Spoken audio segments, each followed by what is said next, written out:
Hi, and let's see, welcoming you today to week 9. Today we talk about something that's very important for all of us to understand. We live in a world today that is plagued by mental health crisis. We have some statistical data to look at, but we also need to do some defining of mental health and mental health crisis. We're going to be jumping into the story, The Yellow Wallpaper, today by Charlotte Perkins Gilman, which may surprise some of you, has to do with the uh, concept of mental health crisis. And so that's what our focus is going to be today. And I'm excited about this. I say that with every lecture that I'm excited about it, but I am. I'm excited about all of these different topics that we're tackling. Why am I excited about talking about mental health crisis in an argument class? Well, because like I said, this is plaguing us today. And if you are going to successfully navigate through argument with people that you encounter, whether it's written or spoken, you need to have some understanding of the mental health crisis that's around you and what perhaps you may be encountering on a daily basis and what you yourself might be struggling with that you don't perhaps have a full understanding of. And so it's a topic that needs to be discussed if we're going to be effectively talking about argument. How do we know our audience? How do we know what our audience is going through? How do we know how to navigate through what our audience is struggling with? We need to know signs. We need to know techniques. We need to have some understanding of how to navigate through things to bring about best results. And so because of that, I'm looking forward to having this conversation today. And just to bring some information to the forefront, I have gone to some very reputable resources and drawn information from those sites and inserted those into the presentation that we can take some information from and formulate some perhaps new ideas that will be beneficial as we move forward when it comes to argument, true argument. All right. So with that, I'm going to go ahead and do share screen. This up and running.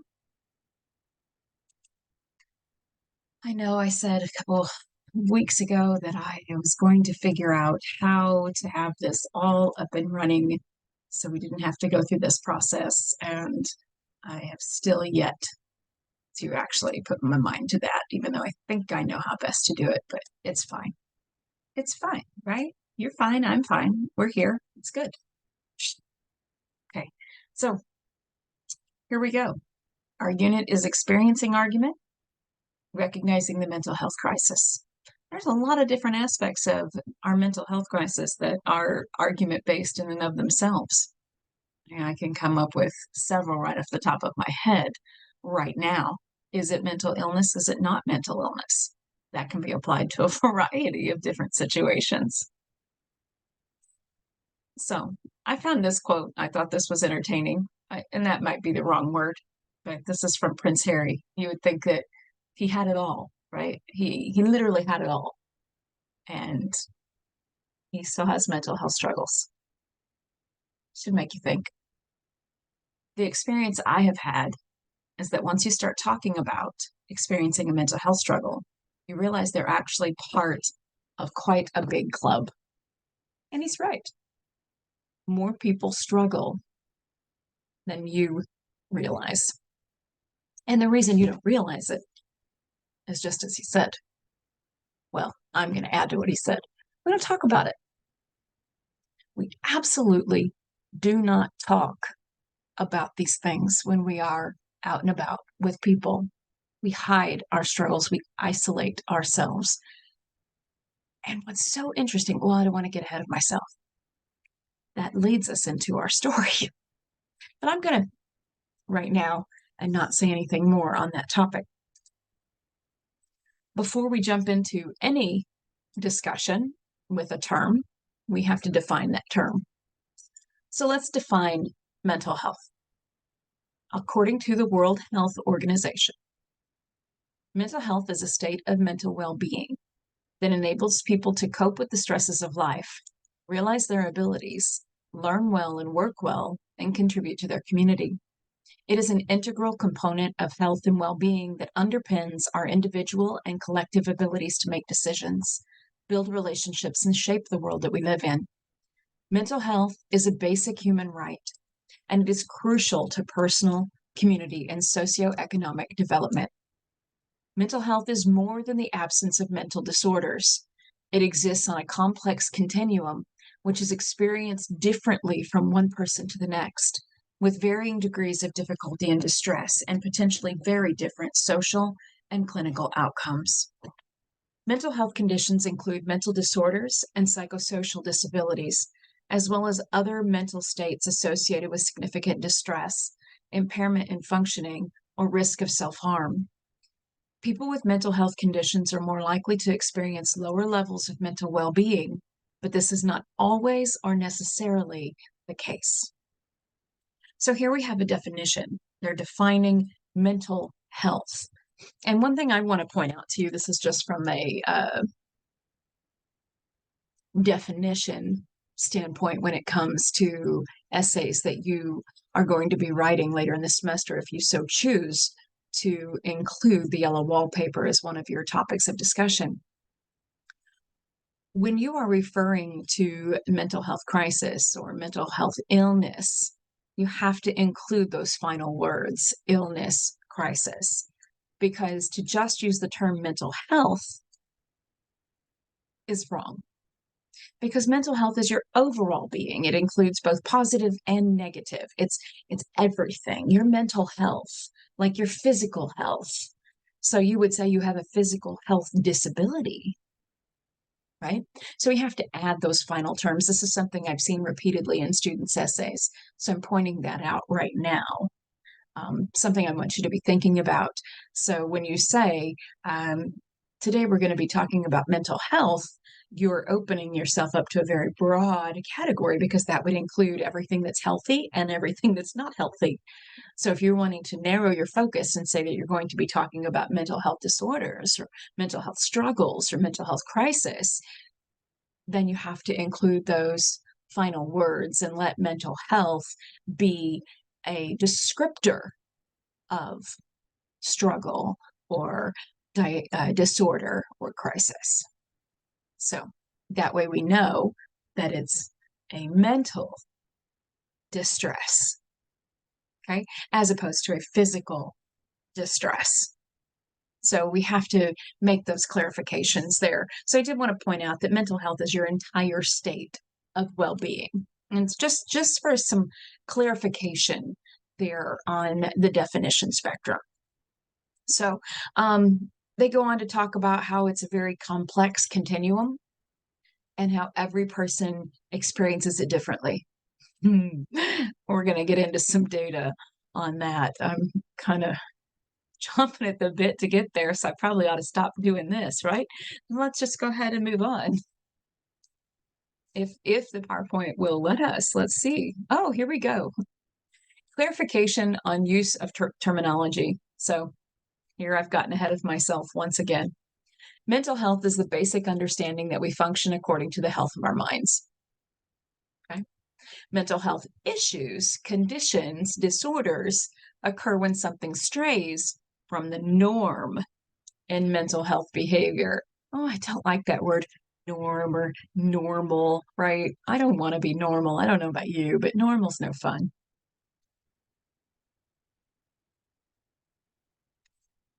Often in essays, the term mental health is used to convey an issue or a condition or disorder, and this is not accurate. When writing or speaking, the concluding word to the term is necessary. Mental health issues, mental health conditions, mental health disorders. This might seem nitpicky, but it is not. It is an omission, such as the accurate concluding word to a term for clarification that can cause the audience to disregard the argument. Not using correct terminology makes the arguer seem unknowledgeable and not credible. regardless of the effectiveness of the remainder of the message. I really want that final bit to stand out to you. Not using correct terminology makes an arguer seem unknowledgeable and not credible, regardless of the effectiveness of the rest of the message. You lose your audience at the beginning, you might as well sit down. We have to ensure that we are on top of definitions. We are on top of terminologies. If we're speaking the argument, we want to make sure that we know how to pronounce certain words so that we're saying them correctly, especially if your audience is very familiar with those terms and that you come at them and you mispronounce them, they may immediately disregard you. So we have to be aware that terminology is vitally important. We want to be using the correct terminology. And we're talking about argument. Argument is our umbrella. How do we effectively participate in argument, written or spoken? We have to be very clear on our terminologies and use them correctly. Okay? If we don't, there could be disastrous consequences to that communication venue or venture. All right. Just know that. I want you to pay close attention to that. So you're thinking about definitions and clarifications as you move forward with your argument skill. I came across this quote. I wanted to share it with you. The peculiar fascination of the brain lies in the fact that there is probably no other object of scientific inquiry about which we know at once so much and yet understand so little.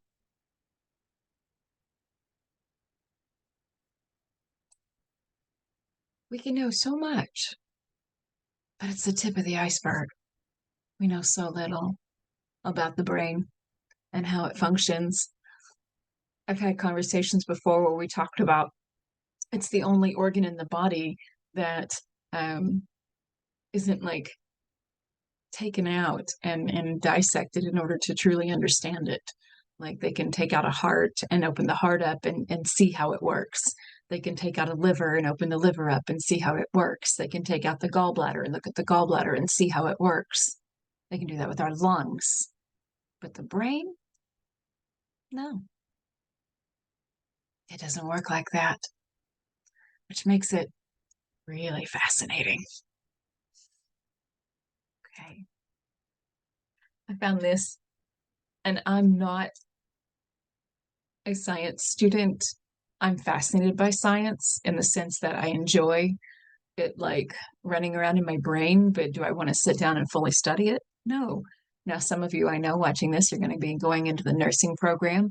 I've had students come through my classes that are going to medical school eventually. So, and physical therapy, different areas of the medical sciences. And so this is going to be something that's a normal thing for you to study, but I find this fascinating, but not in the sense that I'm going to memorize it and then use it in my daily life.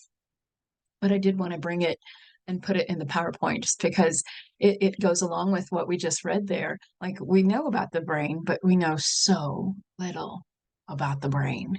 We know that in the parietal lobe, right, they know that this is where we know right from left, sensation, reading, body orientation.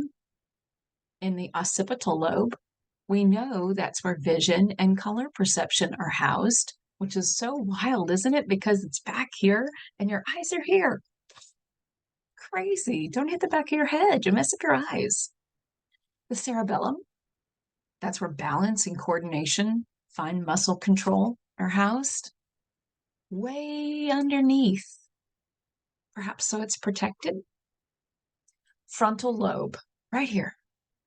That's your problem solving, your emotional traits, your reasoning, speaking, voluntary motor activity when we are intentionally moving our bodies. And the temporal lobe there in the middle, in the center. This is behavior, memory, hearing, understanding, language. Now, isn't it interesting that here this is a education site where I drew this chart. And then me, the English teacher, I'm seeing the misspelling and understanding I didn't make this understanding. Apparently, maybe that's a different word. That's a new word. We need to define that word. Let's move on.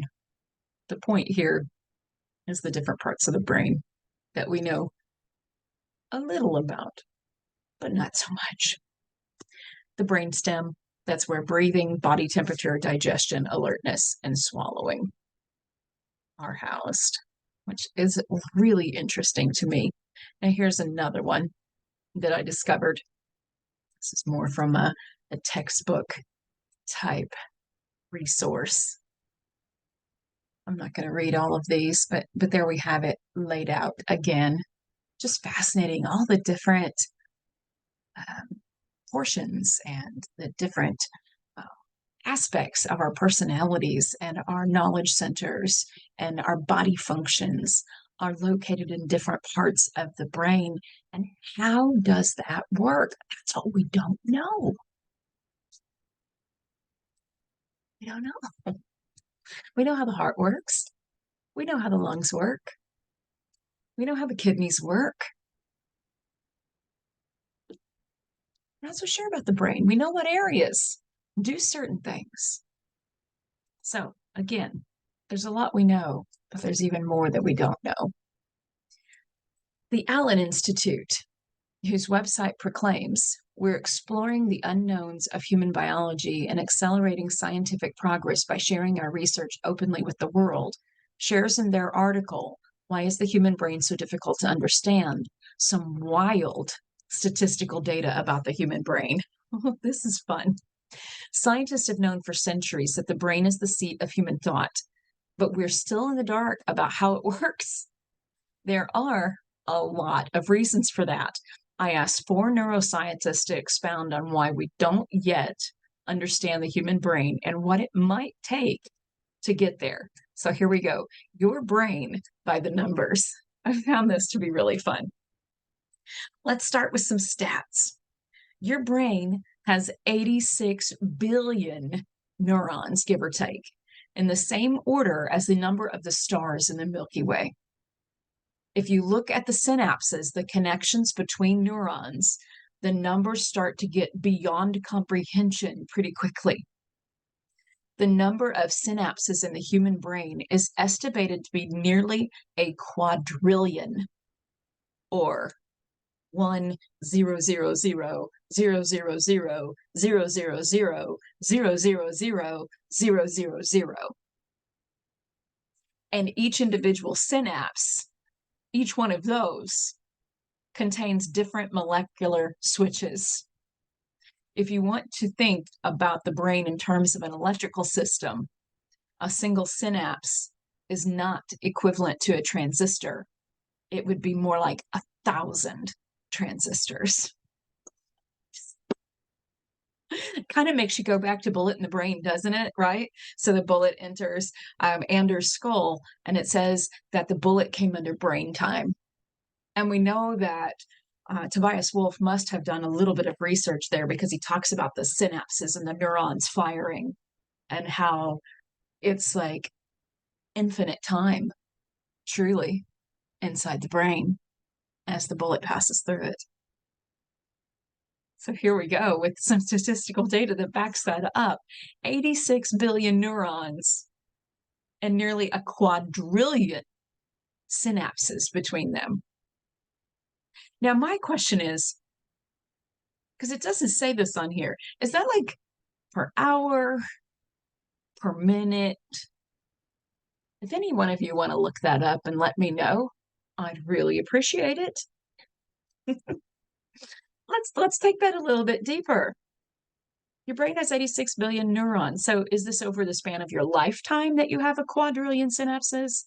Or is it a day, an hour? I don't know. Somebody look that up. To make things more complicated, not all neurons are created equal. Scientists still don't know how many different kinds of neurons we have, but it's likely in the hundreds. Synapses themselves aren't all the same either. And that's not even taking into account all the other cells in our brains. Besides neurons, our brain contains a lot of blood vessels.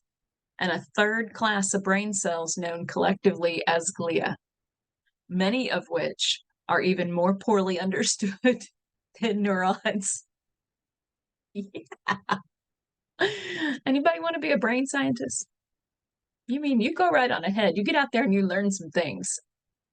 My son, I've told you my son works as in the software department of the brain studies department at Washington University, and he's a data analyst. And so he ensures that the software and the components are working correctly so that they can draw correct data from brain scans in the medical school there at Washington University. And he'd start talking sometimes and try to explain things to me right over my head, right over my head. Don't understand. And this right here just kind of blows my brain. Like, they know that we have 86 billion neurons, but they don't know how many different kinds of neurons we have. And they know that there's lots of blood vessels. And they know that there's this third class of brain cells, but they don't truly understand how they all function together. That's exciting. I mean, in one sense, it's exciting. I mean, I have my reasons for why I think it's exciting. And you're welcome to ask me about those outside of class. Mental illness is so much more complicated than any pill mortal could invent. I find it very interesting that we medicate mental illnesses in the way that we do in this world. Especially when you go to a therapist or a psychiatrist and you sit down and have a 5-minute conversation and they throw a pill at you. When we're dealing with the most complicated organ on the planet. I mean, it's just the brain, which we fully don't understand, but yet we think that we can effectively navigate it with medication.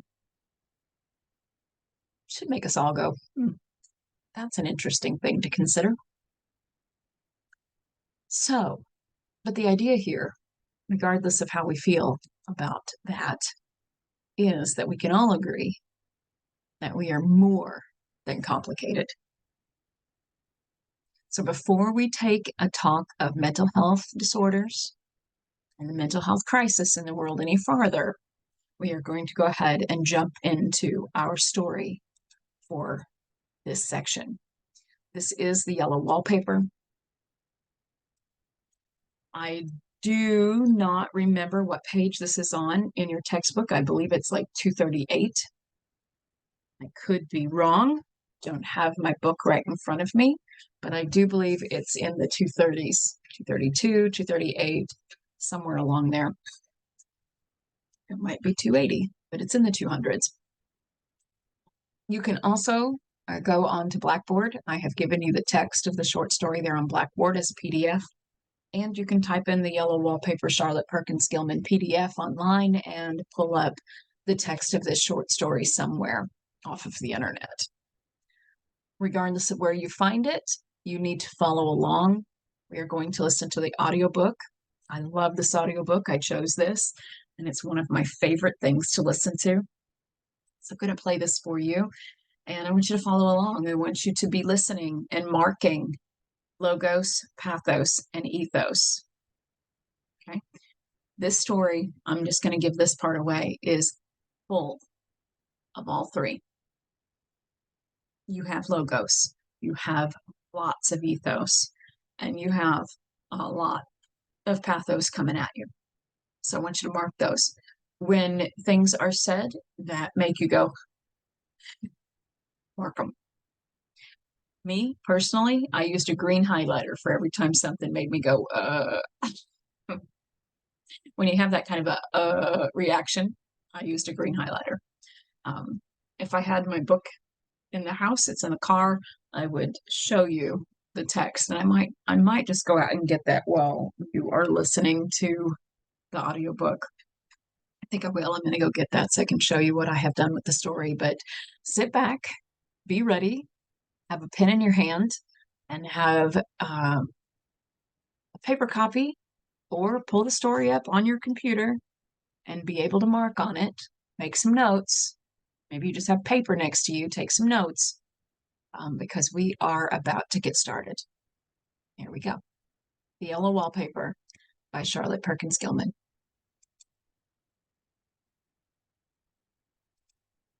You know what? I have to share sound. I haven't shared sound yet. Glad I caught that before we get started. Caught it. There, done. Here we go. The Yellow Wallpaper by Charlotte Perkins Gilman. It is very seldom that mere ordinary people like John and myself secure ancestral halls for the summer. A colonial mansion, a hereditary estate, I would say a haunted house, and reach the height of romantic felicity, but that would be asking too much of fate. Still, I will proudly declare that there is something queer about it. Else, why should it be let so cheaply? And why have stood so long untenanted? John laughs at me, of course, but one expects that in marriage. John is practical in the extreme. He has no patience with faith, an intense horror of superstition, and he scoffs openly at any talk of things not to be felt and seen and put down in figures. John is a physician, and perhaps, I would not say it to a living soul, of course, but this is dead paper and a great relief to my mind. Perhaps that is one reason I do not get well faster. You see, he does not believe I am sick. And what can one do? If a physician of high standing and one's own husband assures friends and relatives that there is really nothing the matter with one but temporary nervous depression, a slight hysterical tendency, what is one to do? My brother is also a physician and also of high standing, and he says the same thing. So I take phosphates or phosphites, whichever it is, and tonics, and journeys, and air, and exercise, and am absolutely forbidden to work until I am well again. Personally, I disagree with their ideas. Personally, I believe that congenial work, with excitement and change, would do me good. But what is one to do? I did write for a while in spite of them, but it does exhaust me a good deal, having to be so sly about it or else meet with heavy opposition. I sometimes fancy that in my condition, if I had less opposition and more society and stimulus, but John says the very worst thing I can do is to think about my condition, and I confess it always makes me feel bad. So I will let it alone and talk about the house. The most beautiful place. It is quite alone, standing well back from the road, quite 3 miles from the village. It makes me think of English places that you read about, for there are hedges and walls and gates that lock, and lots of separate little houses for the gardeners and people. There is a delicious garden. I never saw such a garden, large and shady, full of box-bordered paths, and lined with long grape-covered arbours with seats under them. There were greenhouses too, but they are all broken now. There was some legal trouble, I believe, something about the heirs and co-heirs. Anyhow, the place has been empty for years. That spoils my ghostliness, I am afraid, but I don't care. There is something strange about the house. I can feel it. I even said so to John one moonlight evening, but he said what I felt was a draught, and shut the window. I get unreasonably angry with John sometimes. I'm sure I never used to be so sensitive. I think it is due to this nervous condition. But John says if I feel so, I shall neglect proper self-control, so I take pains to control myself, before him at least, and that makes me very tired. I don't like our rooms a bit. I wanted one downstairs that opened on the piazza and had roses all over the window, and such pretty old-fashioned chintz hangings, but John would not hear of it. He said there was only one window and not room for 2 beds, and no near room for him if he took another. He is very careful and loving, and hardly lets me stir without special direction. I have a schedule prescription for each hour in the day. He takes all care from me, and so I feel basely ungrateful not to value it more. He said we came here solely on my account, that I was to have perfect rest and all the air I could get.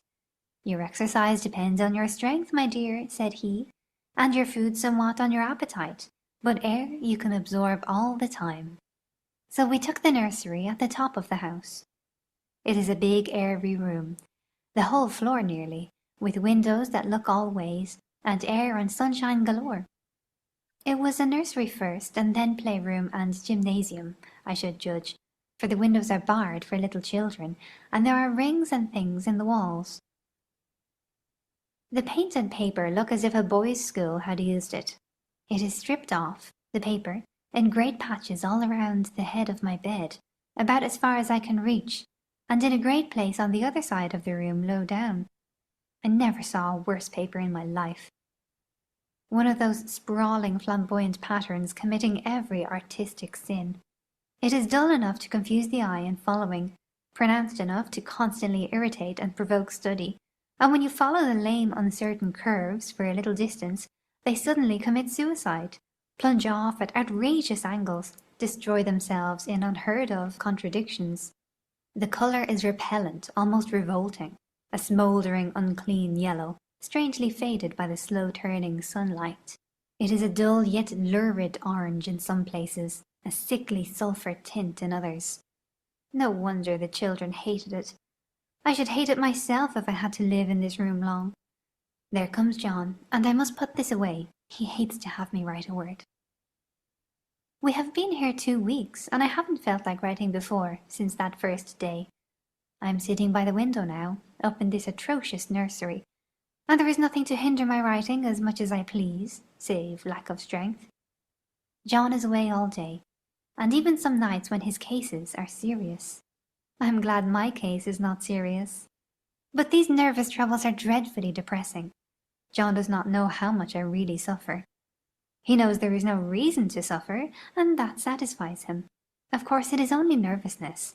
It does weigh on me so not to do my duty in any way.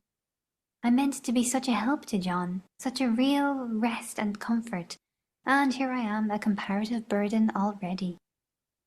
Nobody would believe what an effort it is to do what little I am able, to dress and entertain and order things. It is fortunate Mary is so good with the baby. Such a dear baby. And yet I cannot be with him. It makes me so nervous. I suppose John never was nervous in his life. He laughs at me so about this wallpaper. At first he meant to repaper the room, but afterwards he said that I was letting it get the better of me, and that nothing was worse for a nervous patient than to give way to such fancies. He said that after the wallpaper was changed it would be the heavy bedstead, and then the barred windows, and then that gate at the head of the stairs, and so on. You know, the place is doing you good, he said, and really, dear, I don't care to renovate the house just for a 3 months' rental. Then do let us go downstairs, I said. There are such pretty rooms there. Then he took me in his arms, and called me a blessed little goose, and said he would go down to the cellar, if I wished, and have it whitewashed into the bargain. But he is right enough about the beds and windows and things. It is an airy and comfortable room, as anyone need wish, and, of course, I would not be so silly as to make him uncomfortable just for a whim. I'm really getting quite fond of the big room, all but that horrid paper. Out of one window I can see the garden, those mysterious deep-shaded arbours, the riotous old-fashioned flowers, and bushes and gnarly trees. Out of another I get a lovely view of the bay, and a little private wharf belonging to the estate. There is a beautiful shaded lane that runs down there from the house. I always fancy I see people walking in these numerous paths and arbours, but John has cautioned me not to give way to fancy in the least. He says that with my imaginative power and habit of story-making, a nervous weakness like mine is sure to lead to all manner of excited fancies, and that I ought to use my will and good sense to check the tendency. So I try. But I find I get pretty tired when I try. It is so discouraging not to have any advice and companionship about my work. When I get really well, John says we will ask Cousin Henry and Julia down for a long visit. But he says he would as soon put fireworks in my pillowcase as to let me have those stimulating people about now. I wish I could get well faster, but I must not think about that. This paper looks to me as if it knew what a vicious influence it had. There is a recurrent spot where the pattern lolls like a broken neck, and 2 bulbous eyes stare at you upside down. I get positively angry with the impertinence of it and the everlastingness. Up and down and sideways they crawl, and those absurd unblinking eyes are everywhere. There was one place where two breadths didn't match, and the eyes go all up and down the line, one a little higher than the other. I never saw so much expression in an inanimate thing before, and we all know how much expression they have. I used to lie awake as a child and get more entertainment and terror out of blank walls and plain furniture than most children could find in a toy store. I remember what a kindly wink the knobs of our big old bureau used to have, and there was one chair that always seemed like a strong friend. I used to feel that if any of the other things looked too fierce, I could always hop into that chair and be safe. The furniture in this room is no worse than inharmonious, however, for we had to bring it all from downstairs. I suppose when this was used as a playroom they had to take the nursery things out, and no wonder. I never saw such ravages as the children have made here. The wallpaper, as I said before, is torn off in spots, and it sticketh closer than a brother. They must have had perseverance as well as hatred. Then the floor is scratched and gouged and splintered. The plaster itself is dug out here and there, and this great heavy bed, which is all we found in the room, looks as if it had been through the wars. But I don't mind it a bit, only the paper.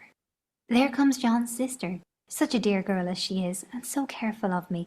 I must not let her find me writing. She is a perfect and enthusiastic housekeeper, and hopes for no better profession. I verily believe she thinks it is the writing which made me sick. But I can write when she is out, and see her a long way off from these windows. There is one that commands the road, a lovely shaded winding road, and one that just looks off over the country, a lovely country too, full of great elms and velvet meadows. This wallpaper has a kind of sub-pattern in a different shade, a particularly irritating one, for you can only see it in certain lights and not clearly then. But in the places where it isn't faded and where the sun is just so, I can see a strange, provoking, formless sort of figure that seems to skulk about behind that silly and conspicuous front design. There's sister on the stairs. Well, the 4th of July is over. The people are gone, and I'm tired out.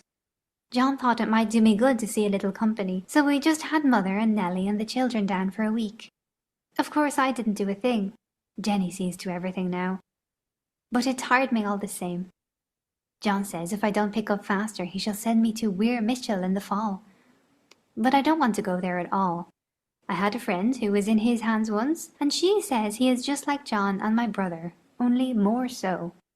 Besides, it is such an undertaking to go so far. I don't feel as if it was worthwhile to turn my hand over for anything, and I'm getting dreadfully fretful and careless.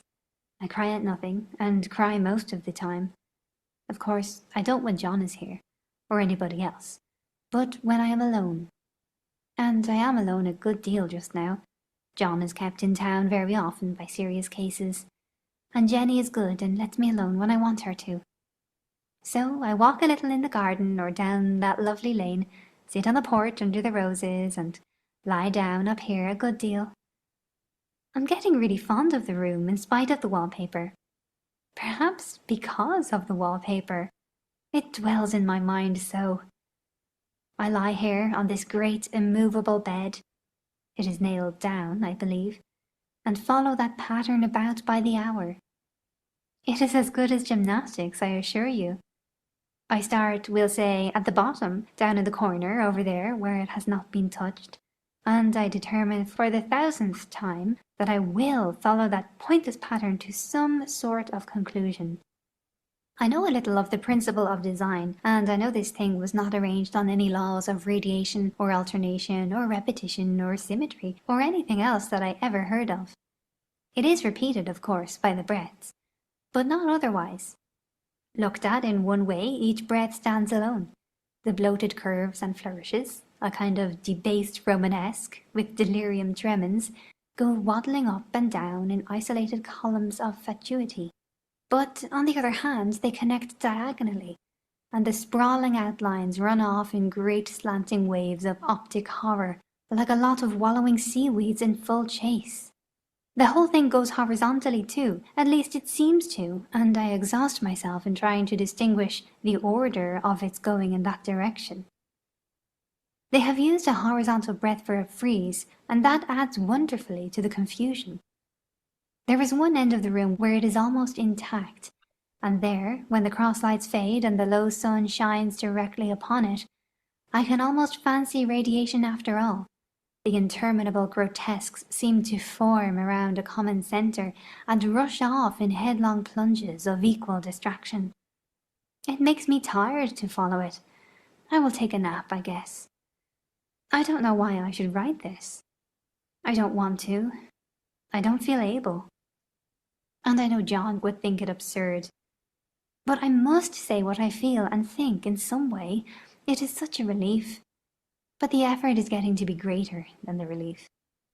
Half the time now I am awfully lazy and lie down ever so much.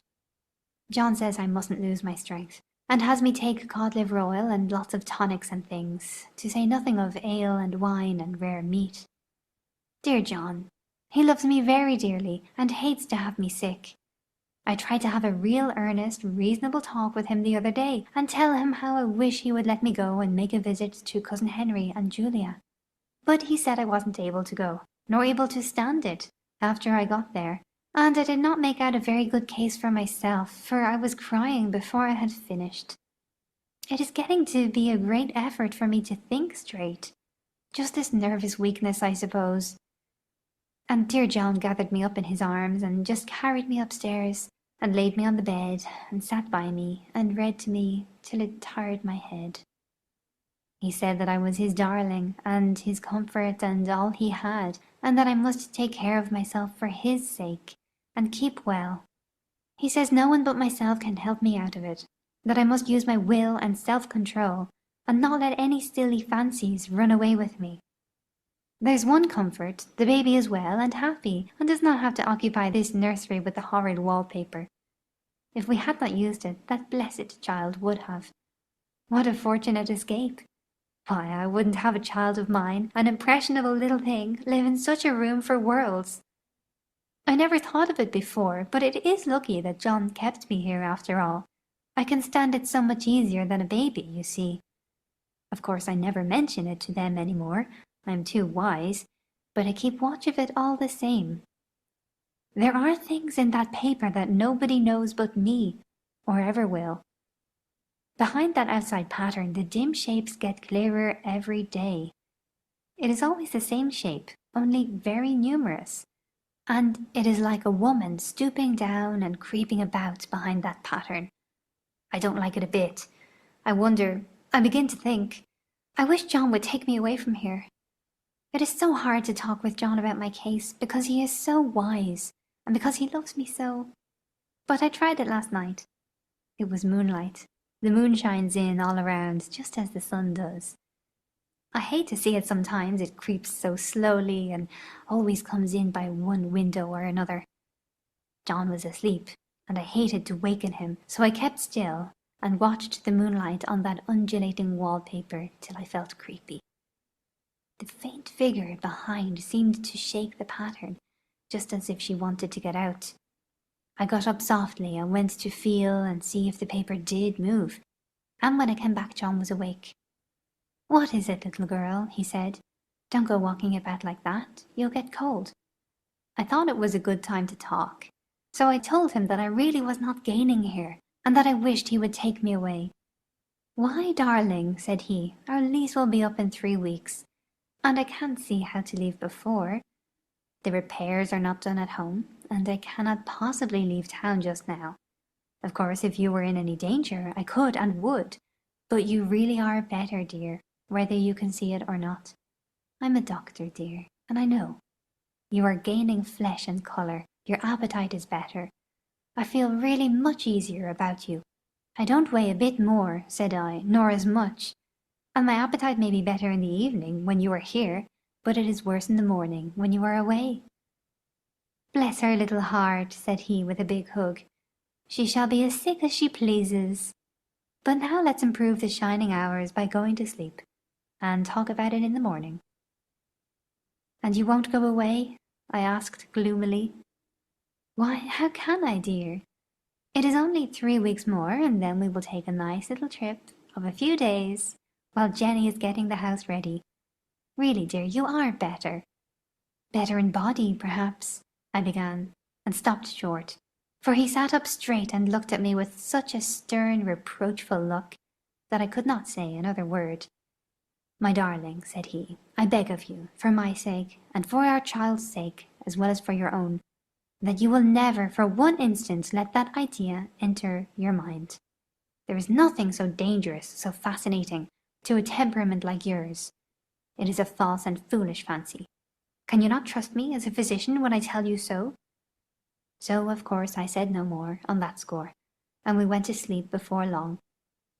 He thought I was asleep first, but I wasn't, and lay there for hours trying to decide whether that front pattern and the back pattern really did move together or separately. On a pattern like this, by daylight, there is a lack of sequence, a defiance of law, that is a constant irritant to a normal mind. The colour is hideous enough, and unreliable enough, and infuriating enough, but the pattern is torturing. You think you have mastered it, but just as you get well under way in following, it turns a back somersault, and there you are. It slaps you in the face, knocks you down, and tramples upon you. It is like a bad dream. The outside pattern is a florid arabesque, reminding one of a fungus. If you can imagine a toadstool in joints, an interminable stream of toadstools budding and sprouting in endless convolutions, why, that is something like it. That is, sometimes.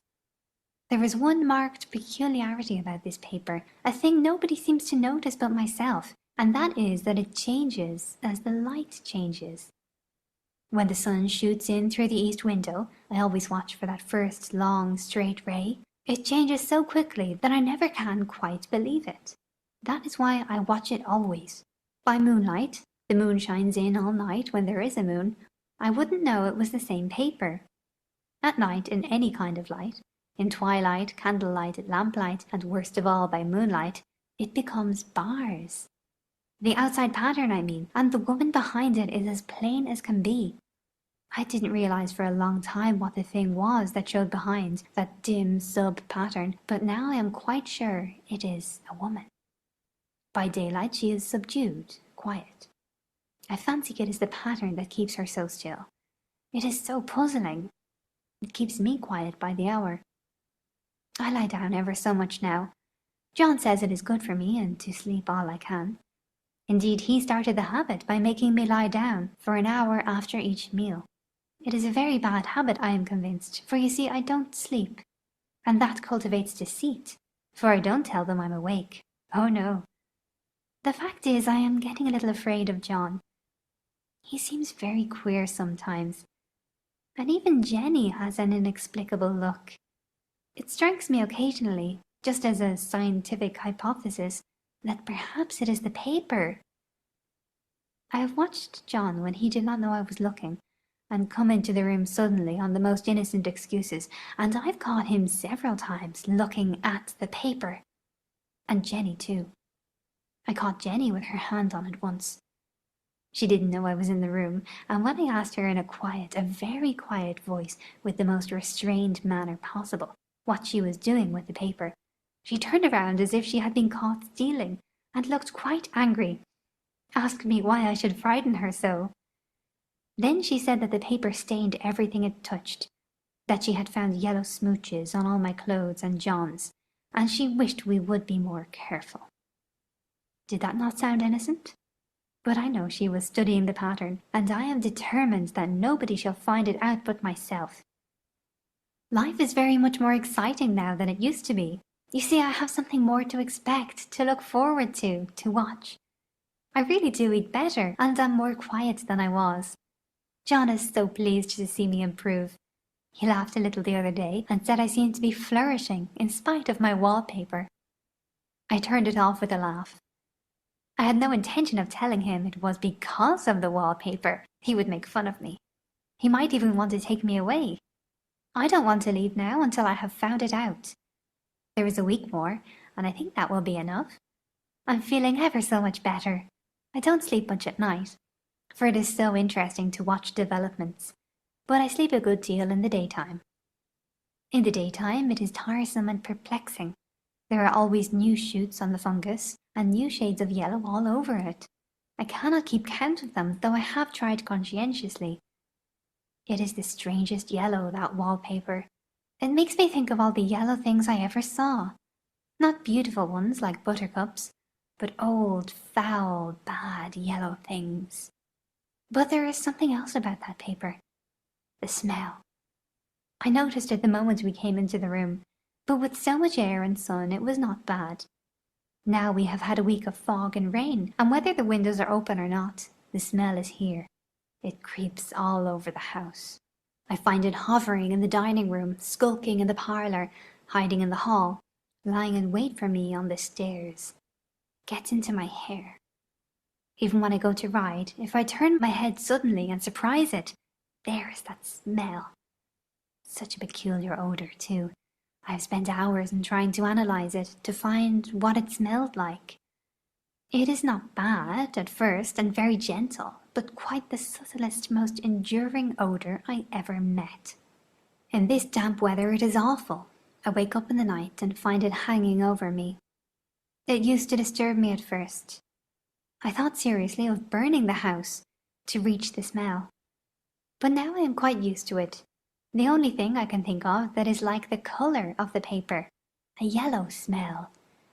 There is a very funny mark on this wall, low down, near the mop board, a streak that runs around the room. It goes behind every piece of furniture except the bed, a long, straight, even smooch, as if it had been rubbed over and over. I wonder how it was done and who did it, and what they did it for. Round and round and round, round and round and round. It makes me dizzy. I really have discovered something at last. Through watching so much at night, when it changes so, I have finally found out. The front pattern does move, and no wonder. The woman behind shakes it. Sometimes I think there are a great many women behind, and sometimes only one, and she crawls around fast, and her crawling shakes it all over. Then, in the very bright spots, she keeps still, and in the very shady spots she just takes a hold of the bars and shakes them hard. And she is all the time trying to climb through. But nobody could climb through that pattern. It strangles so. I think that is why it has so many heads. They get through, and then the pattern strangles them off and turns them upside down and makes their eyes white. If those heads were covered or taken off, it would not be half so bad. I think that woman gets out in the daytime, and I'll tell you why, privately. I've seen her. I can see her out of every one of my windows.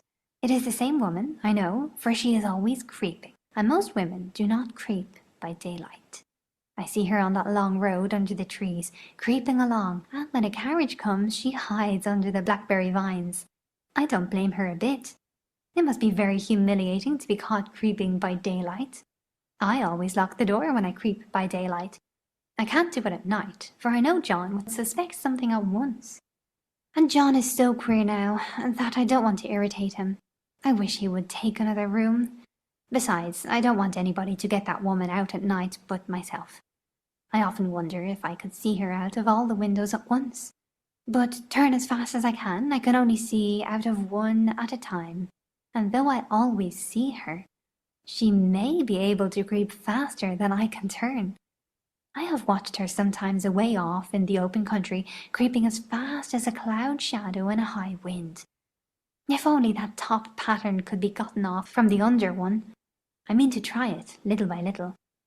I have found out another funny thing, but I shan't tell it this time. It does not do to trust people too much. There are only 2 more days to get this paper off, and I believe John is beginning to notice. I don't like the look in his eyes. And I heard him ask Jenny a lot of professional questions about me.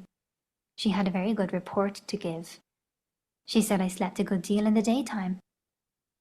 John knows I don't sleep very well at night, for all I'm so quiet. He asked me all sorts of questions too, and pretended to be very loving and kind, as if I couldn't see through him. Still, I don't wonder he acts so, sleeping under this paper for 3 months. It only interests me, but I feel sure John and Jenny are secretly affected by it. Hurrah! This is the last day, but it is enough. John is to stay in town overnight, and won't be out until this evening. Jenny wanted to sleep with me, the sly thing, But I told her I should undoubtedly rest better for a night all alone. That was clever, for really I wasn't alone a bit. As soon as it was moonlight and that poor thing began to crawl and shake the pattern, I got up and ran to help her. I pulled and she shook, I shook and she pulled, and before morning we had peeled off yards of that paper, a strip about as high as my head and half around the room. And then, when the sun came and that awful pattern began to laugh at me, I declared I would finish it today. We go away tomorrow, and they are moving all my furniture down again to leave things as they were before. Jenny looked at the wall in amazement, but I told her merrily that I did it out of pure spite at the vicious thing. She laughed and said she wouldn't mind doing it herself, but I must not get tired. How she betrayed herself that time! But I am here, and no person touches this paper but me, not alive. She tried to get me out of the room. It was too patent. But I said it was so quiet and empty and clean now that I believed I would lie down again and sleep all I could, and not to wake me even for dinner. I would call when I woke. So now she is gone, and the servants are gone, and the things are gone, and there is nothing left but that great bedstead nailed down with the canvas mattress we found on it. We shall sleep downstairs tonight and take the boat home tomorrow. I quite enjoy the room, now it is bare again. How those children did tear about here! This bedstead is fairly gnawed. But I must get to work. I have locked the door and thrown the key down into the front path. I don't want to go out, and I don't want to have anybody come in till John comes. I want to astonish him. I've got a rope up here that even Jenny did not find. If that woman does get out and tries to get away, I can tie her. But I forgot I could not reach far without anything to stand on. This bed will not move.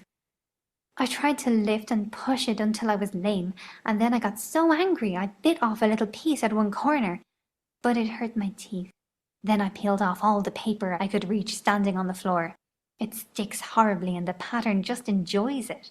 All those strangled heads and bulbous eyes and waddling fungus growths just shriek with derision. I'm getting angry enough to do something desperate. To jump out of the window would be admirable exercise, but the bars are too strong even to try. Besides, I wouldn't do it. Of course not. I know well enough that a step like that is improper and might be misconstrued. I don't like to look out of the windows even. There are so many of those creeping women, and they creep so fast. I wonder if they all come out of that wallpaper, as I did. But I am securely fastened now by my well-hidden rope. You don't get me out in the road there. I suppose I shall have to get back behind the pattern when it comes night, and that is hard. It is so pleasant to be out in this great room and creep around as I please. I don't want to go outside. I won't, even if Jenny asks me to. For outside you have to creep on the ground, and everything is green instead of yellow. But here I can creep smoothly on the floor, and my shoulder just fits in that long smooch around the wall, so I cannot lose my way. Why, there's John at the door. It is no use, young man, you can't open it. How he does call and pound. Now he's crying for an axe. It would be a shame to break down that beautiful door. John dear, said I in the gentlest voice, the key is down by the front steps, under a plantain leaf. That silenced him for a few moments. Then he said, very quietly indeed, "Open the door, my darling." "I can't," said I. "The key is down by the front door, under a plantain leaf." And then I said it again, several times, very gently and slowly, and said it so often that he had to go and see, and he got it, of course, and came in. He stopped short by the door. "What is the matter?" he cried. "For God's sake, what are you doing?" I kept on creeping just the same, but I looked at him over my shoulder. "I've got out at last," said I, "in spite of you and Jane. And I've pulled off most of the paper, so you can't put me back." Now why should that man have fainted? But he did, and right across my path by the wall, so that I had to creep over him every time. Okay, here we are. We're at the end. What did you think? You can't truly answer me because we are an online course, But that was The Yellow Wallpaper by Charlotte Perkins Gilman. And I just wanted to show you, I went out and got my textbook. And you can see what it looks like when I take notes.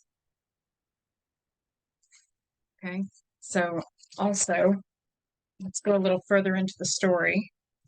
Here we've got some OMGs going on. We've got some green highlighting. Green highlighting is when she starts to say things that are a little bit like,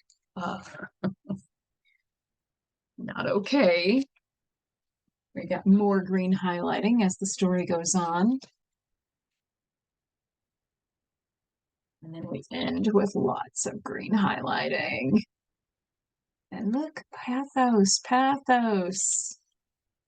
Our logos and pathos throughout the whole story. So that, my friends, was The Yellow Wallpaper by Charlotte Perkins Gilman. So let's move forward a little bit. There are some questions here. How do you feel about the narrator? Do you sympathize with her? Can you understand what's going on with her? Or do you recoil from her? Does she kind of creep you out? What would you say to someone who dismisses her as crazy?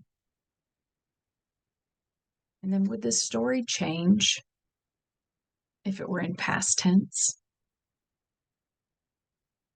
That's something to think about. It is written in present tense. Would the story change if it were in past tense? Would it have the same effect?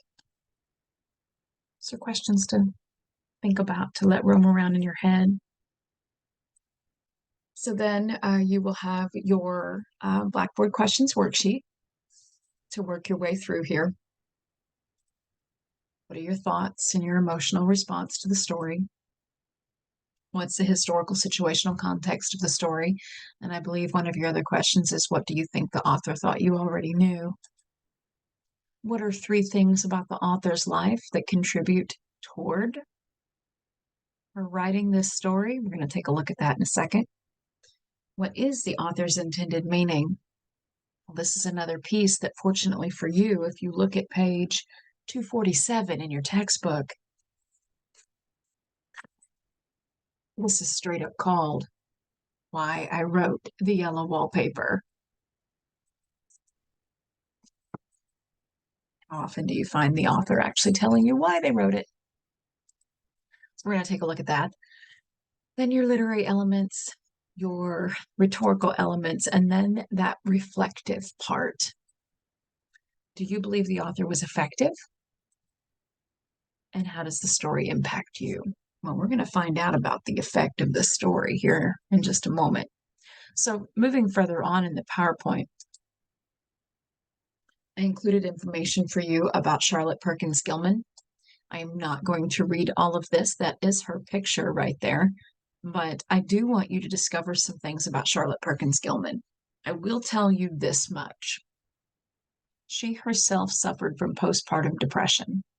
Now, you're going to have to dig in and do a little research to discover, why do you think she had postpartum depression? What are some things about her that might have led her to a space where this becoming a mother was depressive to her?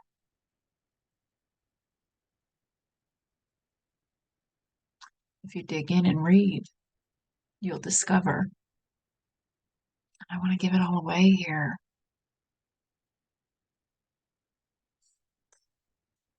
So I'm not gonna, I want you to find out for yourself. So she did suffer from postpartum depression, but in those days, it didn't have a name. It wasn't called postpartum depression. Psychology was a brand new science. And she was treated by Dr. Silas Weir Mitchell, and she was placed on the rescuer. Interesting, right? Some more information about Charlotte. More pictures. That's her and her daughter down there at the bottom. More information about Charlotte. highly suggest that you read all of these things so that you can get a full, clear picture of who she was. Now, let's take a look at why I wrote The Yellow Wallpaper. I am going to read this to you. I'm going to read it out of the text.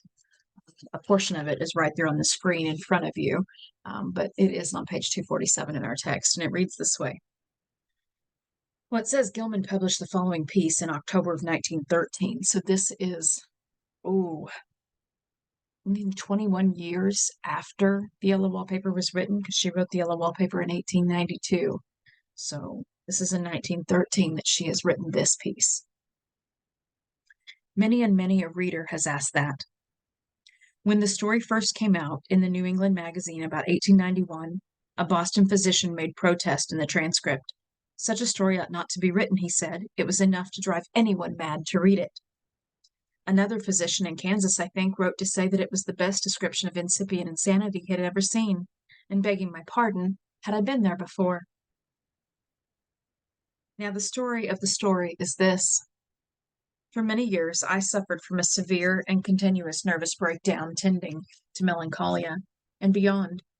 During about the third year of this trouble, I went in devout faith and some faint stir of hope to a noted specialist in nervous diseases, the best known in the country, Silas Ware Mitchell. This wise man put me to bed and applied the rest cure, to which a still good physique responded so promptly that he concluded there was nothing much the matter with me, and sent me home with solemn advice to live as domestic a life as far as possible, and to have but 2 hours of intellectual life a day, and never to touch pen, brush, or pencil again as long as I lived. This was in 1887. I went home and obeyed those directions for some 3 months, and came so near the border line of utter mental ruin that I could see over. Then, using the remnants of intelligence that remained, and helped by a wise friend, I cast the noted specialist's advice to the winds and went to work again. Work. The normal life of every human being. Work, in which is joy and growth and service, without which one is a pauper and a parasite, ultimately recovering some measure of power. Being naturally moved to rejoicing by this narrow escape, I wrote The Yellow Wallpaper with its embellishments and additions to carry out the ideal. And then in parentheses, she says, I never had hallucinations or objections to my mural decorations. And sent a copy to the physician who so nearly drove me mad. She sent a copy of this story to Silas Ware Mitchell. What a beast. Love her. He never acknowledged it. This little book is valued by alienists and as a good specimen of one kind of literature. It has, to my knowledge, saved one woman from a similar fate, so terrifying her family that they let her out into normal activity, and she recovered. But the best result is this.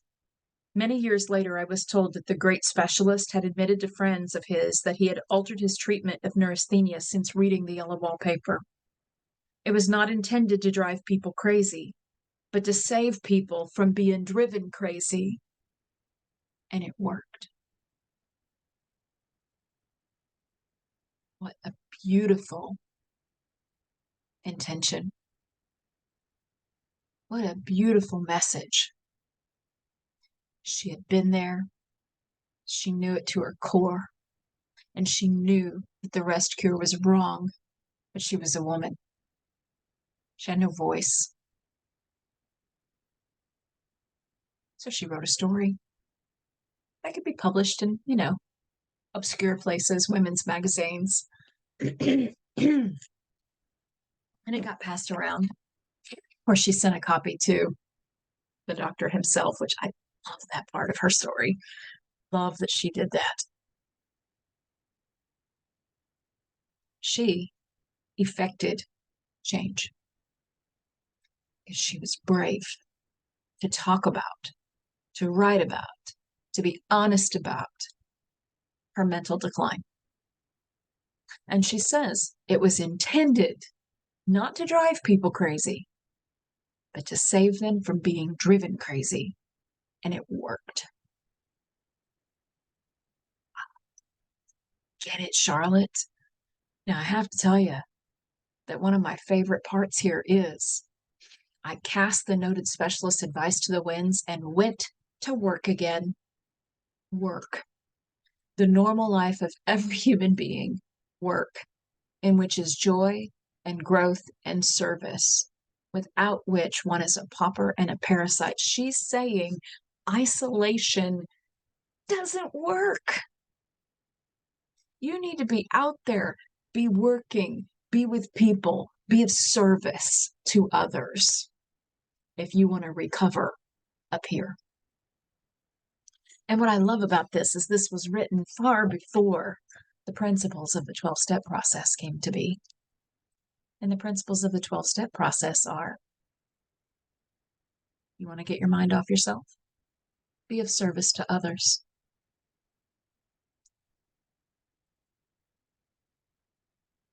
Boom, drop mic, walk away. Get it, Charlotte. Love her. Oh, I hear put the language of it again. There's that work. The normal life of every human being, work, in which is joy and growth and service, without which one is a pauper and a parasite. Oh, I know it's true. When I get myself involved in work and I'm doing what I'm doing right now, and I'm teaching students and I'm grading papers and I'm revamping curriculum, and you know what? I'm my best self. When I am serving my students, when I am taking care of others, I am my best self, mentally charged. When I'm not doing anything, that's when I sit around, depression can sink in. That's when the lies come and start filling my head with, oh, you're so bad. Don't you remember what you did?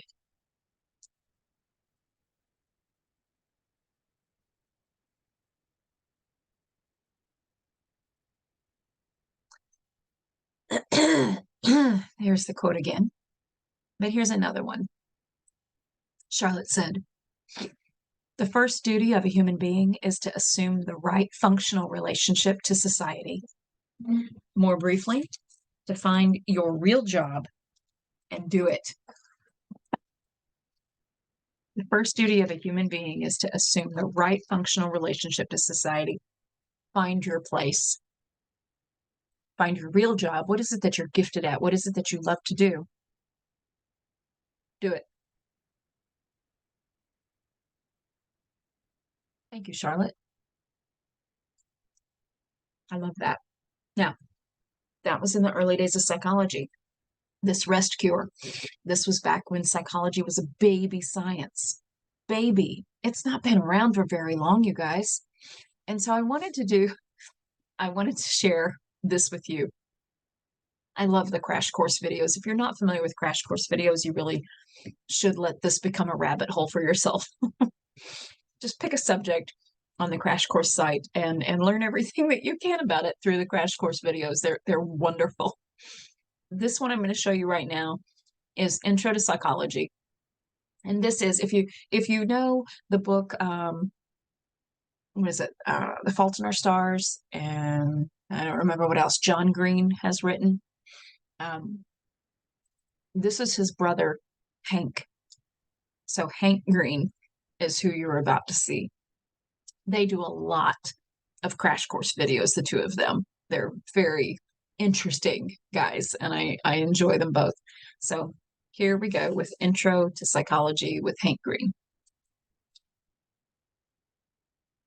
That dream about the dinosaur and the leotard. Those times that you said that thing that you know you shouldn't have said, or even that thing you didn't even know you were gonna say. The little cogs of your consciousness cranking away, making your life possible, making society function, all of the things that you're so glad you can do, and all of the ones you wish you could stop doing. Excluding other human minds, your mind is the most complicated piece of the universe that humans currently know about. The rules that govern it are mysterious and elusive. Maybe our brains just aren't complex enough to understand themselves, but that's not going to stop us from trying. The word psychology comes from the Latin for the study of the soul, and while its formal definition has evolved over the last several decades, today we can safely call it the science of behavior and mental processes. The term psychology wasn't coined until around the turn of the 16th century, and a practice that we would actually call science today wasn't established until the mid-1800s. But of course, humans have always been curious about themselves and what's going on up here. Aristotle pondered the seat of human consciousness and decided that it was in the heart,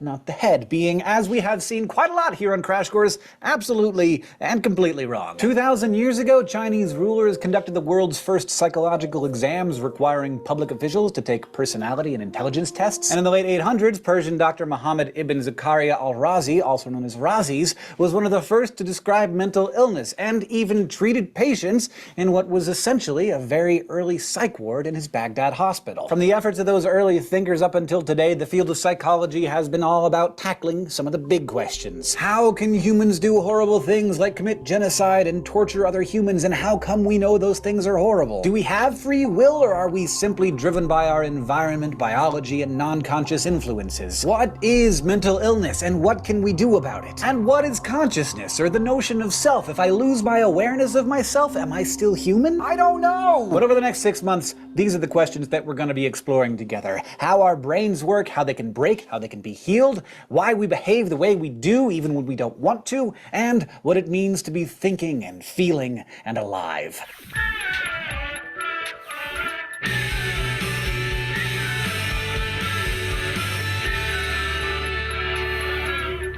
When hearing the word psychology, most people probably think of a therapist listening to a patient unpacking the details of his day while reclining on a couch. Maybe that therapist is wearing glasses, chewing on a cigar, stroking his whiskered chin. Admit it, if you're thinking about psychology, you're probably picturing Freud. Sigmund Freud was one of the most tremendously influential and controversial thinkers of his time, maybe of all time. His theories helped build our views on childhood, personality, dreams, and sexuality, and his work fueled a legacy of both support and opposition. His life was long and spanned an important swath of history from the American Civil War to World War II. But like most great scientists, Freud developed his revolutionary ideas by building on the work of others. And of course, innovation in the field didn't stop with him. In truth, psychology is one of the most wildly diverse sciences in terms of the questions it proposes, the methods it applies, and the different schools of thought and disciplines it contains. Perhaps more than any other science, psychology is just a big ol' integrated melting pot. For instance, right around Freud's time, there were a lot of different schools of thought about how the study of the human mind should be tackled.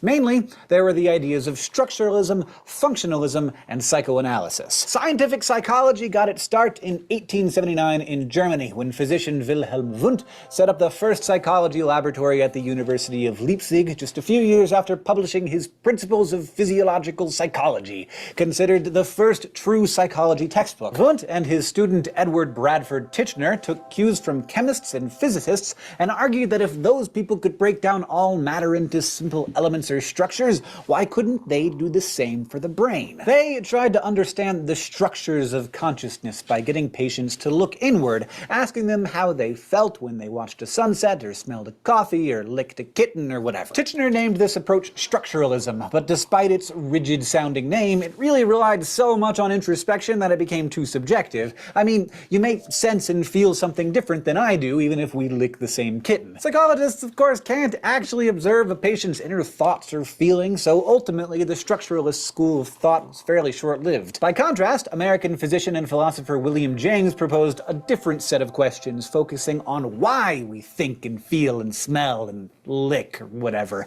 Basically, he focused on the function of behavior. This approach, functionalism, was inspired by Charles Darwin's idea that adaptive behaviors are conserved throughout the evolutionary process. James published his seminal book, The Principles of Psychology, in 1890, defining psychology as the science of mental life, just as Freud was starting to flex his big brain. Sigmund Freud began his medical career at a Viennese hospital, but in 1886, he started his own practice specializing in nerve nervous disorders. During this time, Freud witnessed his colleague Josef Breuer treat a patient called Anna O with a new talking cure. Basically, it just let her talk about her symptoms. The more she talked and pulled up traumatic memories, the more her symptoms were reduced. It was a breakthrough, and it changed Freud forever. From then on, Freud encouraged his patients to talk freely about whatever came to mind, to free associate. This technique provided the basis for his career and an entire branch of psychology. In 1900, he published his book, The Interpretation of Dreams, where he introduced his theory of psychoanalysis. Now, you probably think of psychoanalysis as a treatment, the whole patient on the couch scenario, and that's definitely part of it. But Freud's concept was actually a lot more complex than that, and it was revolutionary. The radical kernel of psychoanalysis was the theory that our personalities are shaped by unconscious motives. Basically, Freud suggested that we're all profoundly affected by mental processes that we're not even aware of. Now that sounds almost obvious to us now, but part of the genius of Freud's theory was that in 1900, it wasn't obvious at all. The idea that our minds could be driven by something that our minds themselves didn't know about was hard to grasp. As hard as, maybe organisms evolving by natural selection. It was abstract, invisible, and there was something about it that seemed irrational. But the other important part of Freud's theory was that the subconscious, literally the thing below consciousness, was still discoverable. Even though you weren't aware of it, you could come to understand it through a therapeutic technique that used dreams, projections, and free association to root out repressed feelings and gain self-insight. So what Freud was really saying was that mental disorders could be healed through talk therapy and self-discovery. And this was a really big breakthrough, because prior to this, people with mental illnesses would be confined to sanatoriums and at best given menial labor to do, and at worst, shackled to a bed frame. After the interpretation of dreams, Freud went on to publish over 20 more books and countless papers with an iconic cigar in hand all the while. He believed smoking helped him think, but it also helped him get jaw cancer. During the last 16 years of his life, he underwent at least 30 painful operations while continuing to smoke. By the late 1930s, the Nazis had taken over Austria, and Freud and his Jewish family narrowly escaped to England. By September 1939, the pain in his cancerous jaw was too great, and a doctor friend assisted him in suicide through morphine injection. He was 83. Whether you love him or hate him, and make no mistake, plenty of people vehemently disagreed with him, there is no question that Freud's impact on psychology was monumental. While competing theories in the young field of psychology either fell away or evolved into something else, psychoanalysis remains an important concept and practice today. The next big shakeup rolled in during the first half of the 20th century when behaviorism gained a higher profile. Heavy hitters like Ivan Pavlov, John B. Watson, and B.F. Skinner were key players here. They focused on the study of observable behavior. You may remember Skinner as the dude who put rats and pigeons and babies in boxes and conditioned them to perform certain behaviors. Right around when Freud escaped to England, Skinner published his Behavior of Organisms, ushering in the era of behaviorism, which remained all the rage well into the 1960s. The other major force at the time was, of course, Freud's psychoanalysis and its many descendants, collectively known as the psychodynamic theories. These focused on the importance of early experiences in shaping the unconsciousness and how that process affects our thoughts, feelings, behaviors, and personalities. By the mid-20th century, other major forces in psychology were also brewing. Schools we'll explore later in this course, including humanist psychology, which focuses on nurturing personal growth, cognitive science, and neuroscience, all of which contributed their own unique takes on the study of mind. Today's formal definition of psychology, the study of behavior and mental processes, is a nice amalgamation that pulls from all these different schools of thought. It recognizes the need for observing and recording behavior, whether that's screaming, crying, or playing air saxophone to an imaginary audience, but it also gives credit to our mental processes, what we think and feel and believe while we're tearing it up on our invisible instruments. Because again, the point that I really want you to take home is that psychology is an integrative science. Yes, folks still get grumpy and disagree plenty, but the essence of the discipline has everything to do with creating different ways of asking interesting questions and attempting to answer them through all kinds of data gathering methods. The human mind is complicated. There is no single way to effectively crack it open. It must be pried at from all sides. Harvard astronomer Owen Gingerich has gazed into the distant horizons of space, and even he has acknowledged that the human brain is by far the most complex physical object known to us in the entire cosmos. And we all get to have one!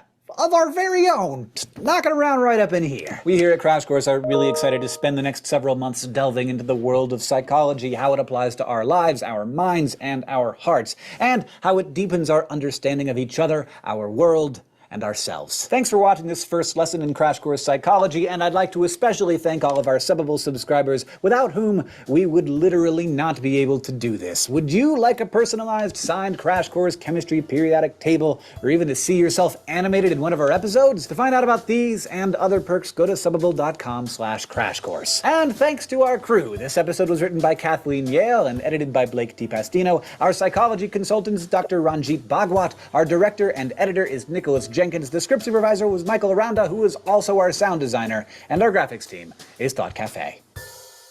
Right. Thank you, Hank. That was fun. I thoroughly enjoy learning things from Hank and John. So I'm telling you, Crash Course, great rabbit hole. Go down it. So he just backed up this idea that the human brain is the most complicated organism in the universe.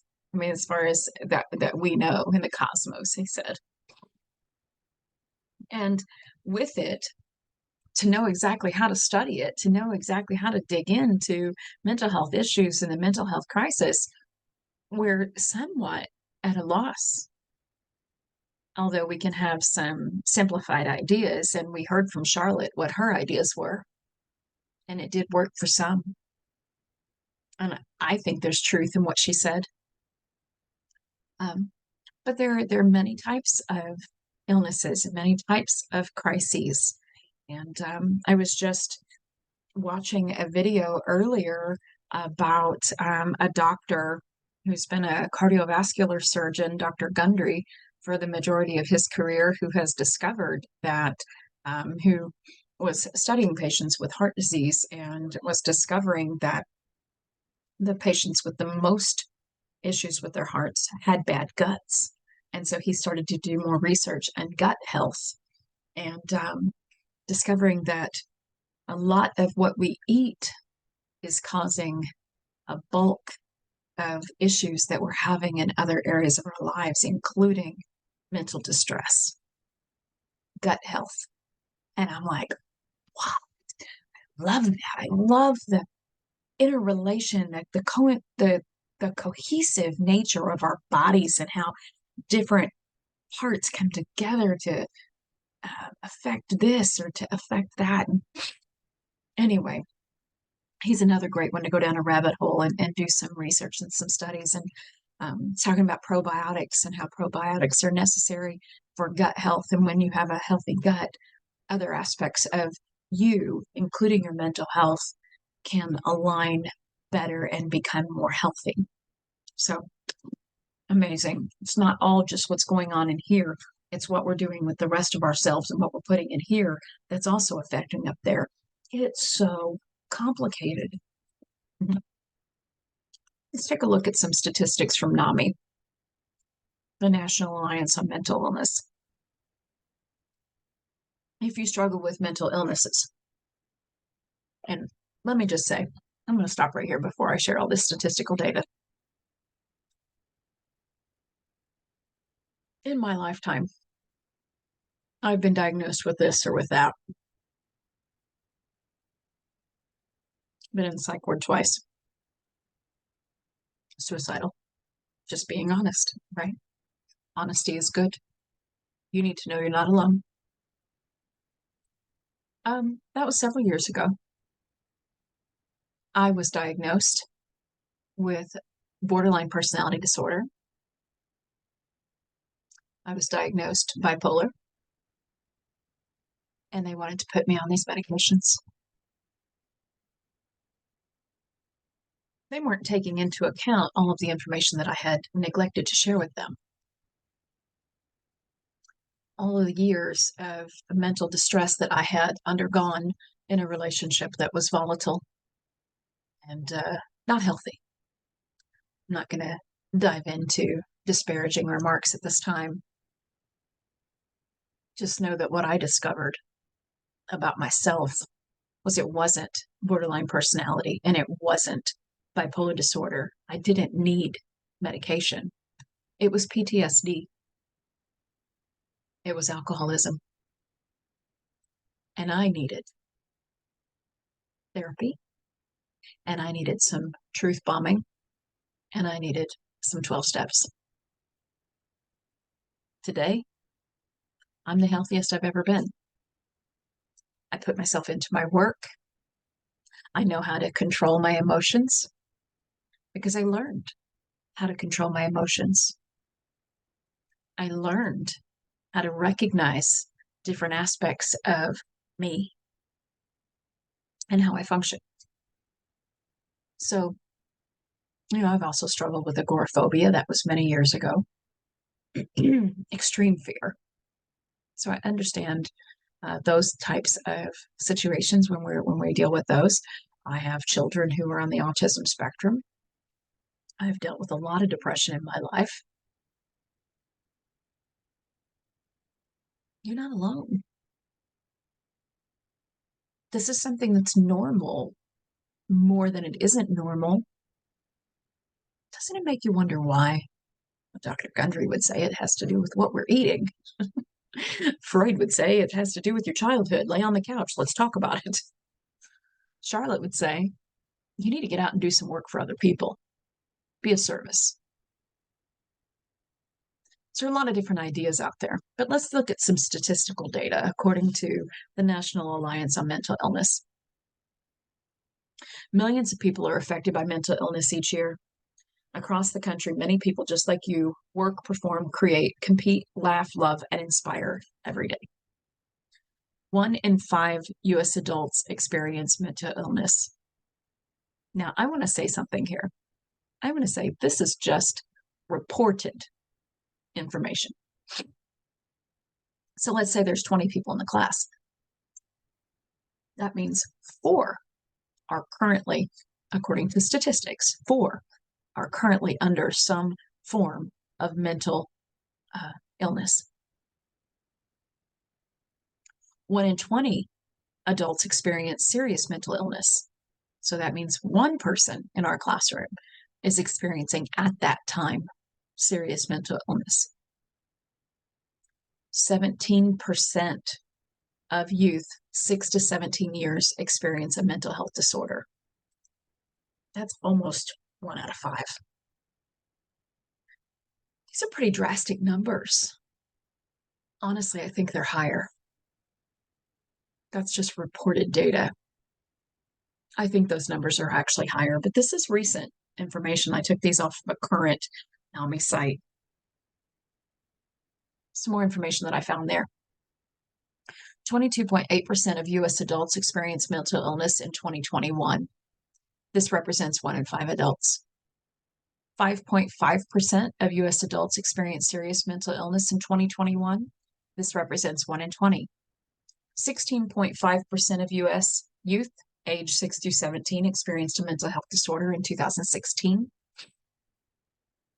7.6% of U.S. adults experienced a co-occurring substance use disorder and mental illness in 2021.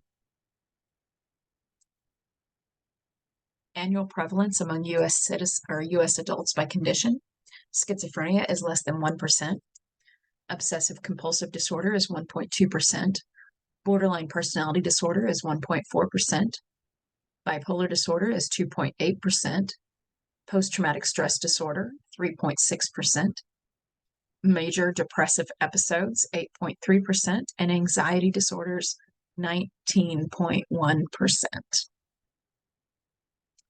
So that's the data broken down by the National Alliance on Mental Health. This chart they had on their site as well. 12-month prevalence of any mental illness. So 23% of adults. 16% of Asian adults experience mental illness. 18% of Native Hawaiian or other Pacific Islander adults. 21% of Black adults. 21% of Hispanic or Latino adults. 24% of white adults. 27% of American Indian or Alaskan Native adults. 35% of adults who report mixed or multiracial backgrounds, and 50% of lesbian, gay, and bisexual adults. That's how the numbers break down. So 23% is the average of all of those other numbers. That's over 1 out of 5. It's just the data. It's just data that we're looking at. More from the NAMI site. People who get treatment in a given year, 47% of adults with mental illness get treated. That's not even half. 65% of adults with serious mental illness do get treated. So it's a little over half. 51% of youth with a mental health condition get treated. So we're sitting around half of the people who are struggling with mental health illnesses actually get help. And then we sit back and we wonder why things like school shootings happen. The average delay between symptom onset and treatment is 11 years. That's wild. Let's see here. Adults with a mental health diagnosis who received treatment or counseling in the past year, only 25% of Asian adults, 36% of Hispanic or Latino adults got treatment. 39% of Black adults who have mental health disorders got treatment. 52% of white adults, 52% of adults who report mixed or multiracial backgrounds, and 56% of lesbian, gay, and bisexual adults got treatment. Now over here, people with depression have a 40% higher risk of developing cardiovascular and metabolic diseases than the general population. People with serious mental illnesses are nearly twice as likely to develop these conditions. 33.5% of U.S. adults with mental illness also experience a substance abuse disorder in 2021. The rate of unemployment is higher among U.S. adults who have mental illness compared to those who do not. Isn't that interesting when you consider what Charlotte said? Don't we like to isolate when we're feeling down, when we're depressed? What do? We isolate. When we're feeling different, when we're feeling like everyone's staring at us, when we've got these different things going on up here, what do? We isolate. I need you to remember what Charlotte said. High school students with significant symptoms of depression are more than twice as likely to drop out compared to their peers. And students aged 6 to 17 with mental, emotional, or behavioral concerns are 3 times more likely to repeat a grade. And again, all of this statistical data comes from the NAMI site, giving you the website down there if you want to look some of the stuff up for yourself. Now, talking about mental health, I understand can be a hard topic for some. I've been there. I have been in your shoes. And I can say that COPES saved my life. So, of course, I'm going to give you the COPES number.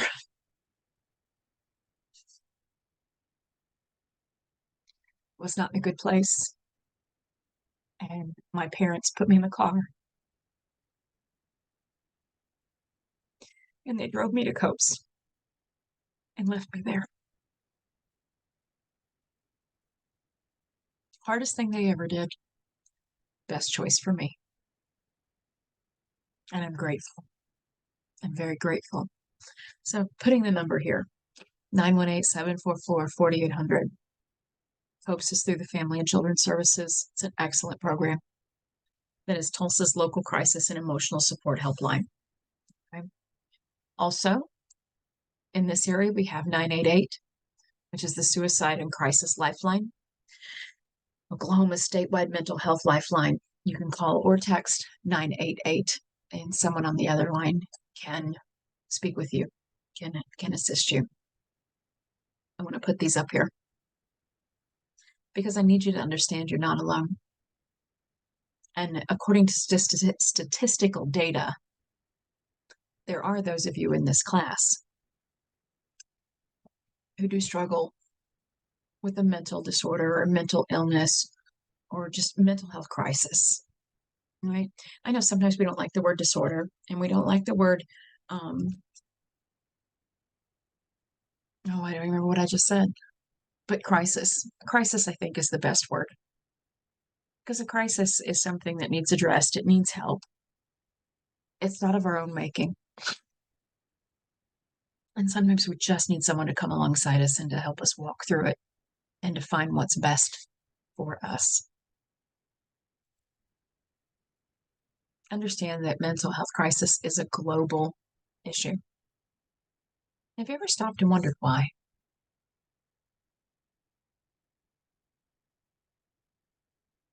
Why are these rates increasing?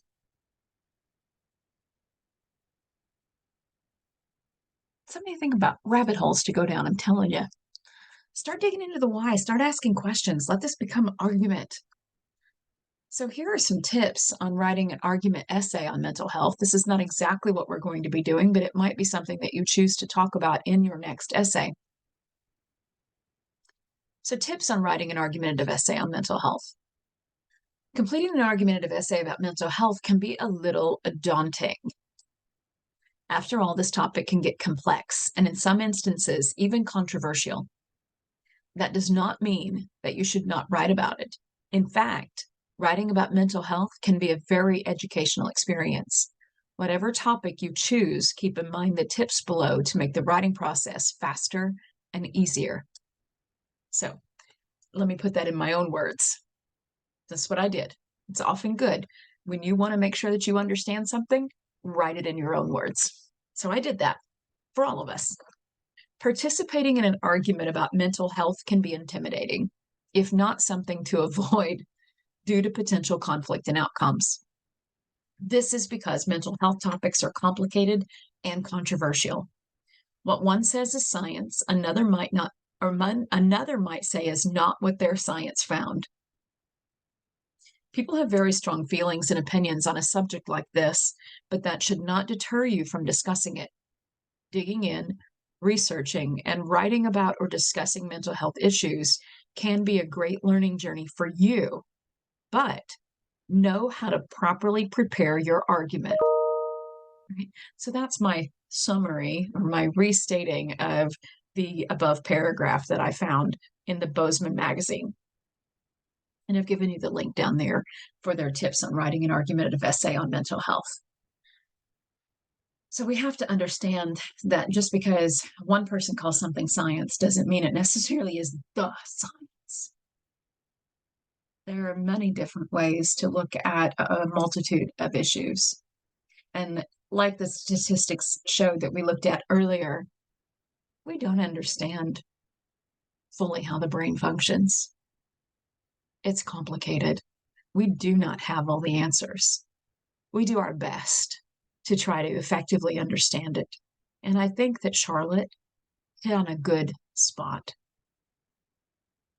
Sometimes we get our minds too much on ourselves and our own needs and our own hurts. And sometimes the best answer is to get your mind off of yourself and to go out and do something for someone else. Go be of service. Go sit and listen to someone else. Go do someone's dishes. Go change their tires. Go be of service. Go clean their house. Sometimes, seriously, and I already said this, but sometimes just sitting and listening to someone else is being of service. You know, one of the best places you can do that, and a place we all avoid, is a nursing home. If you've got some time and you're feeling a little down, go to a nursing home and sit and ask questions of the old people. Nobody ever comes to see them. Nobody asks them questions. And they were once vital human beings like you are now. They had young lives and dreams and hopes, and they have stories. And you can learn a lot from sitting and listening and being of service. That's a great way to be of service. So,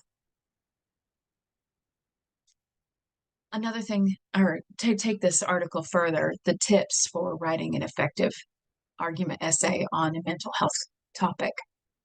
We want to choose a fresh topic. There are many topics to choose from, but a lot of these have been selected before, thus making them somewhat boring to professors. Please understand that sometimes your topics are boring. Just put a little halo above my head. Sometimes your papers make us go, write a boring paper. When writing your argument essay on mental illness, try coming up with a fresh topic, something different, something new, something nobody else has written about before. Come at it from a new perspective. Consider an angle no one else has written about. Make your paper surprising to keep your reader hooked. Now, here's some more statistical data. This is NAMI again. 72% of employees want their employer to champion mental health and well-being. And then we've got, let me move this out of the way. Depression alone costs 200 million in lost work days. That's crazy. 81% believe on-the-job stress affects relationships with friends and family. 1 in 5 adults experience mental health issues, and 60% are not seeking treatment. We're just all walking around, bumping into each other, being angry. Not sitting down and talking about the why and finding any solutions. So, number 2 tip on writing an argument essay regarding a mental health topic: keep it fact-based. Psychology and psychiatry fall squarely within the realm of their sciences. Therefore, mental health essay topics should be based on sound scientific information. Be sure to conduct adequate research and choose only reputable sources. Avoid skewing details just so you can embellish your arguments. Twisting facts or distorting the truth to strengthen a point is never an option. We want to avoid logical fallacies in this topic. Oh, back. Number 3, observe sensitivity and empathy. There are a lot of stigmas affecting mental illness essay topics. People diagnosed with mental health conditions are already gravely misrepresented on various platforms. So make sure you write with sensitivity and empathy. Avoid using offensive or derogatory words. Use accepted or standard terminology, and do not include myths or misconceptions. So we want to be using sympathy and empathy when we are writing about these topics. We want to be acknowledging the distress, and we want to actually understand how others feel. Okay? So those are important aspects of dealing with a topic of mental illness. Number 4 is know your reader. Always know your reader, know your audience. That permeates everything with argument. Not all readers are the same. Some readers may have more knowledge of mental health than others. Create a profile of your reader, including their possible level of knowledge regarding the topic, their attitudes, and any assumptions they may have. This will help you write a paper that they can comprehend and connect with.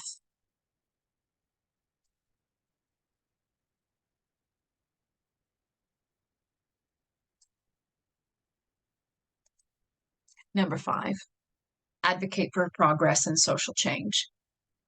Unless you have no choice about the position or specific subject, try to write in a way that advocates for positive transformation. Mental health is an important subject as it affects millions of people around the world. Who knows? Your essay might not just get you a good grade, but also inspire your reader to take action. I love this sign on the right. None are more hopelessly enslaved than those who falsely believe they are free. Those who don't understand their own governing documents to truly understand what freedom is and what it costs.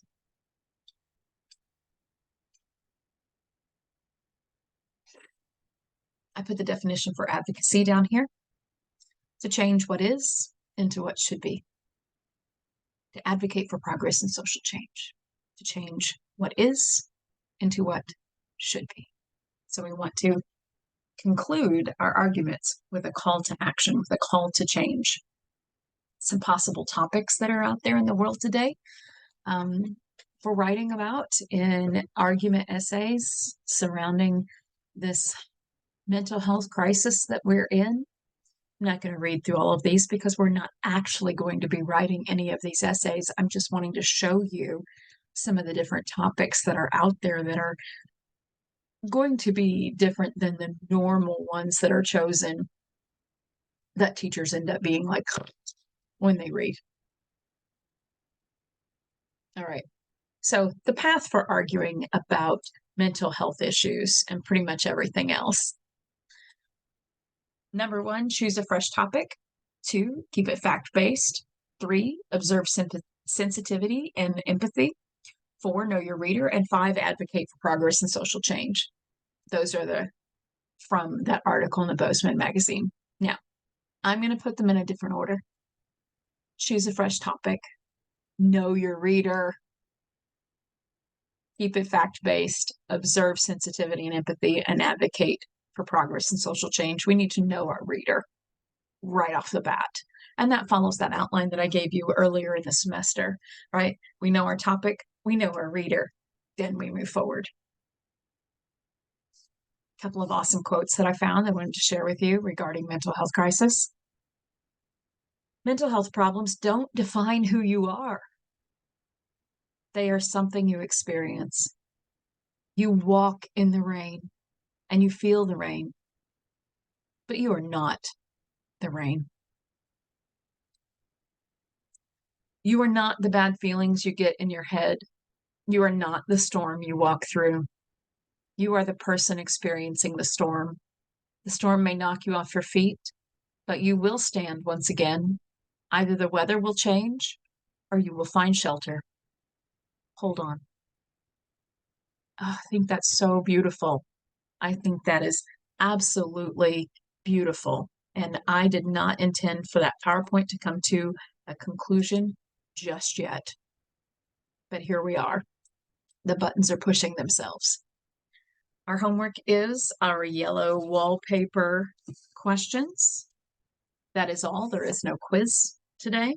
So that is from previous semester. I just did not get that word taken off of the PowerPoint. So I'm going to stop the screen share at this point. I think I'm trying to. There we go. What a lot of information.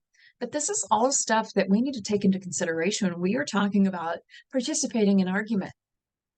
We need to understand that 1 in 5 people is walking around out there with a current mental health crisis. And so if we are wanting to be effective participants in our world, we need to be in our world with that understanding. And if you are someone who struggles with mental health issues from time to time, you need to know you're not alone. And it is a good thing to be honest about your struggles. I mean, with the right people, of course. But to be honest about your struggles, because you never know what you say might help someone else. And that falls in line with Charlotte.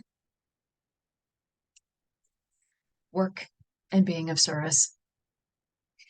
That's one of the reasons why I like to be honest about myself with my classes. In my in-person classes, I definitely go a little bit more in depth about my own struggles because I like that openness and that honesty. I'm not ashamed. All of those things I've been through have made me who I am today. And today, I'm healthy. I'm not on any of those medicines anymore. I don't need them because I've learned how to talk to myself. I've learned how to navigate through emotions. I've learned how to listen. And I've learned how to be there for others.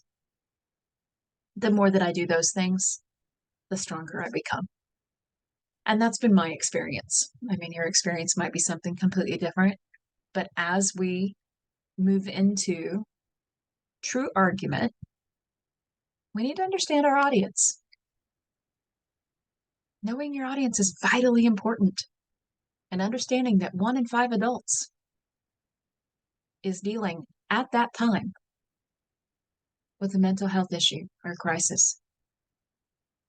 1 in 20 in a severe condition. We need to know this about the world that we're walking around in. You're at a restaurant, it's still 1 in 5. There's 100 people in there. You got 20 people in the room that are dealing with a current mental health crisis.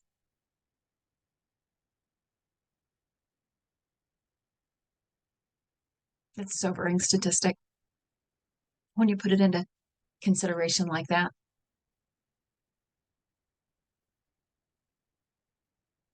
So let's say you're in an environment where there's 300 people, 60 are dealing with a current mental health issue. 60. Only half of them are getting any assistance. Sobering thought. Know your audience. Don't think you just can go up to anybody with this argument and approach them without some kind of perhaps consequences and blowback. If we know our audience and understand this world that we live in and know what the statistics are, we can approach people more with empathy and sensitivity. And we can find ourselves being much more effective in the messages that we need to share. So with that, I'm going to go ahead and close for today. Your homework is, of course, the yellow wallpaper questions. Please do dig into the life of Charlotte Perkins Gilman deeper. You will find out some interesting information about her and why perhaps she might have struggled with some mental health disorders. So I'm going to let you go.